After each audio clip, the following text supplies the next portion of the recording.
Jika temanku jatuh, ku tolong dia.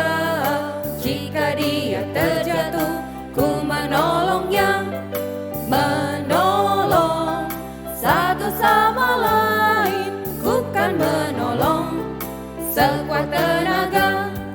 Teman tak saling tengkar, tapi saling tolong. Berbuat baik dan benar dengan bantuanmu. Menolong satu sama lain, mari menolong sekuat tenaga. Jika temanku jatuh, ku tolong dia. Jika dia terjatuh, ku menolongnya. Menolong satu sama lain, bukan menolong sekuat tenaga. Teman tak saling tengkar, tapi saling tolong. Berbuat baik dan benar dengan bantuanmu. Menolong satu sama lain, mari menolong sekuat tenaga.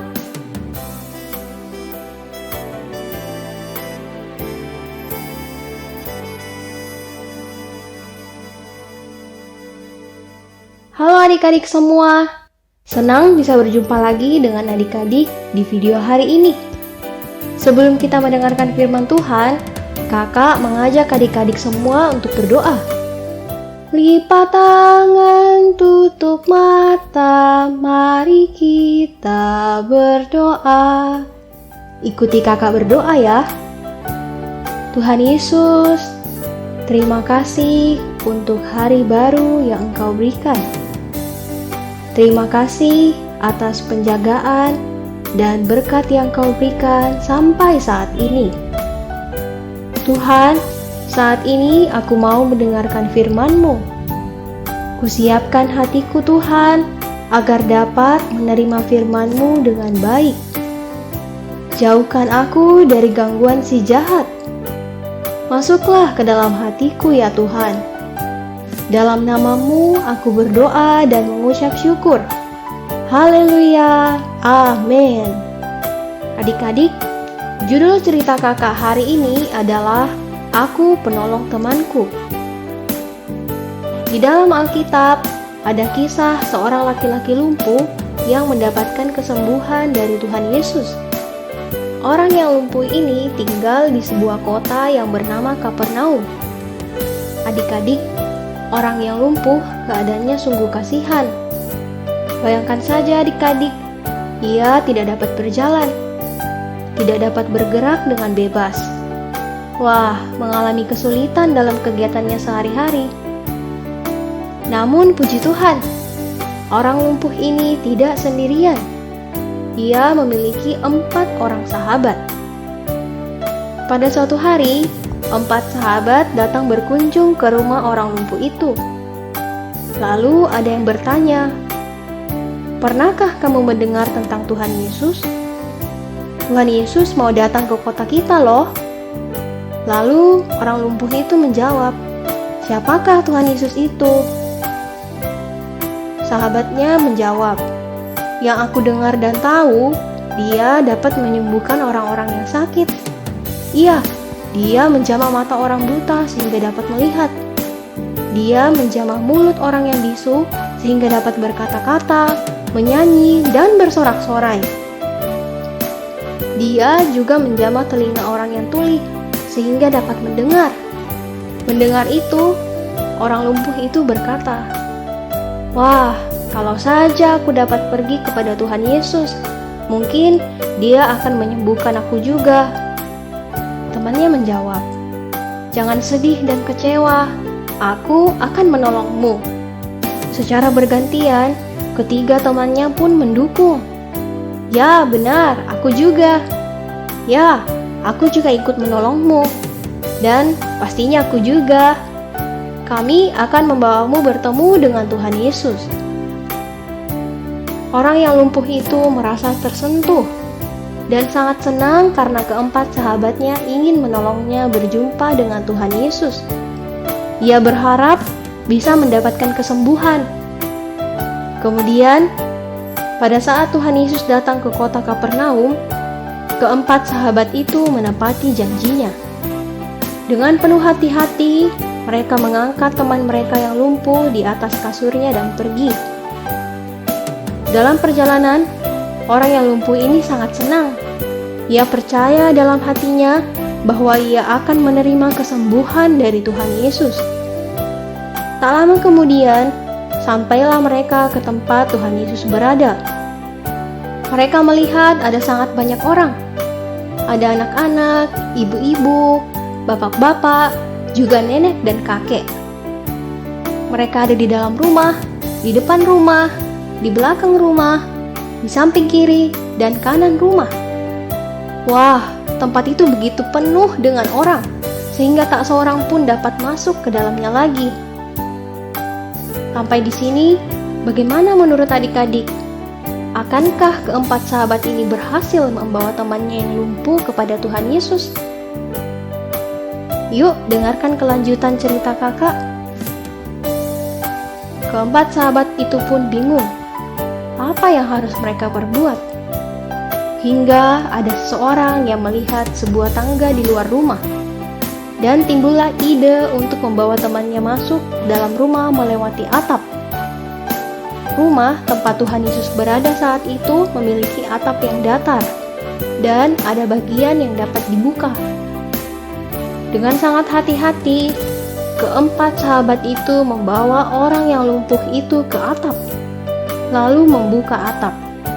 Dengan terengah-engah, keempat sahabat ini mengusahakan yang terbaik untuk menolong teman mereka yang mereka kasihi. Dengan hati-hati, mereka mengikat tempat tidur teman mereka dan bekerja sama untuk menurunkan temannya melalui atap secara perlahan-lahan. Akhirnya, orang lumpuh itu berhasil masuk ke dalam rumah tempat Tuhan Yesus berada. Ia sampai tepat di hadapan Tuhan Yesus. Orang lumpuh itu sangat senang ketika ia memandang Tuhan Yesus. Ketika Tuhan Yesus melihat iman mereka, berkatalah ia kepada orang lumpuh itu, "Hai anakku, dosamu sudah diampuni. Kepadamu kukatakan, bangunlah, angkatlah tempat tidurmu, dan pulanglah ke rumahmu." Apa yang terjadi pada orang lumpuh itu adik-adik? Ya, dan orang itu pun bangun, segera mengangkat tempat tidurnya dan pergi keluar, sehingga semua orang yang melihatnya takjub, lalu memuliakan Allah. Haleluya. Adik-adik, mendengar kisah orang lumpuh yang disembuhkan ini, kalian memiliki perasaan apa? Kakak sangat tersentuh mengetahui sikap dari keempat orang sahabat yang dengan sungguh-sungguh menolong teman mereka yang sakit sehingga dapat bertemu dengan Tuhan Yesus. Tanpa bantuan keempat sahabat ini, si orang lumpuh tidak dapat bertemu dengan Tuhan Yesus dan tidak dapat disembuhkan. Adik-adik, maukah kalian menjadi anak yang selalu membantu orang lain? Membantu apa saja yang dapat kalian lakukan? Kalian bisa mulai membantu memperhatikan keperluan orang lain, misalnya melalui mendoakannya. Nah, sekarang kakak mengajak adik-adik semua untuk menutup mata. Pikirkan orang-orang yang kamu sayangi, yang kamu rindukan, dan yang kamu perhatikan. Ada keluarga kalian, ada teman dekatmu, siapapun yang muncul di pikiran kalian saat ini. Kemudian, pikirkan apa keperluan mereka. Bagaimana kondisi mereka saat ini? Sudah selesai? Ayo, sekarang kita semua mendoakan nama-nama orang yang ada di pikiran kalian. Beritahu pada Tuhan semua yang adik-adik pikirkan dan rasakan.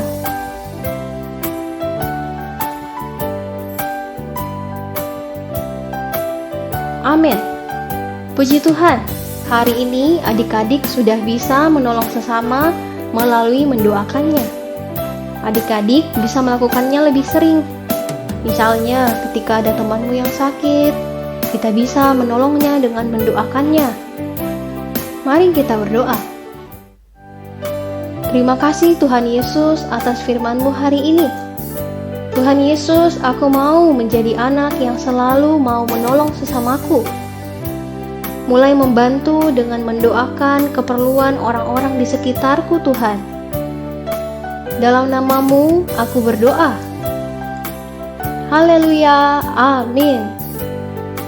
Adik-adik, ayat hafalan untuk adik-adik diambil dari kitab Mazmur pasal 103 ayat 3.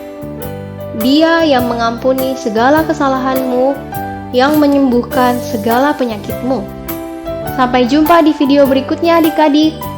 Tuhan Yesus memberkati adik-adik beserta keluarga. Amin. Roma pasal 12 ayat 13. Bantulah dalam setiap kekurangan orang-orang kudus dan usahakanlah dirimu untuk selalu memberikan tumpah. Roma pasal 12 ayat 13. Bantulah dalam kekurangan orang-orang kudus dan usahakanlah dirimu untuk selalu memberikan tumpangan.